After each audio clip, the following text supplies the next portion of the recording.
यो नमकिनको चाहिँ यति साह्रो मिठो रोटी बन्दो रहेछ कि मैले चाहिँ आँटा मुसिरहेको छु होइन। यो नमकिन यसमा चाहिँ मैले के हालेँ, धनियाँ, प्याज, खुर्सानी, हरियो खुर्सानी, अन्त जिरा र धनियाँ पाउडर, अन्त रङ खोर्सानी, हल्दी, नुन हालेर मिक्स गरेँ। अन्त यसरी रोटी बनाएँ, जस्तै आलु पराठा बनाएको जस्तै।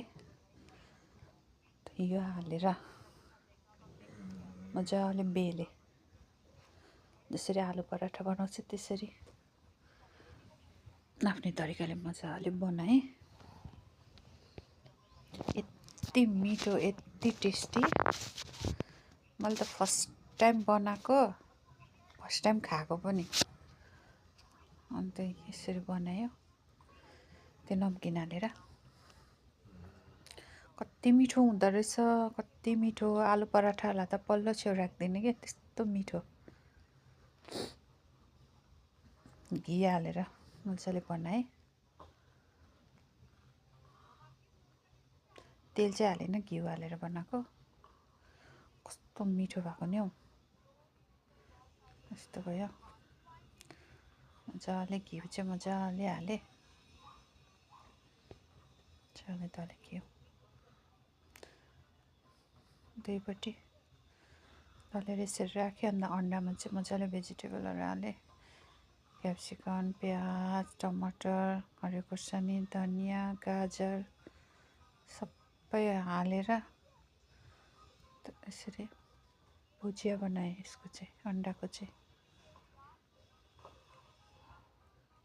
मजाले भुजिया बनाएर भेजिटेबल चाहिँ मजाले हालेको छु कि यसमा। अन्डा पनि कस्तो मिठो भएको थियो।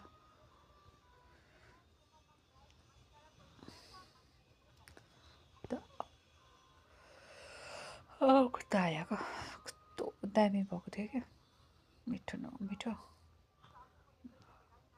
अचार पनि बनाएको थिएँ।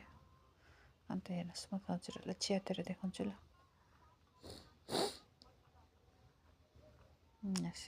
कस्तो राम्रो देखेछ। खाँदा त ओभरै मिठो, ओभरै दामी, टेस्टी। तपाईँहरू पनि पहिले बनाएर खानुहोस्, एकदमै मिठो हुन्छ। मैले बुढालाई दिएको थिएँ, बुढालाई पनि खाएर टेस्ट गरेर भन्नुहोस् त भनेको त।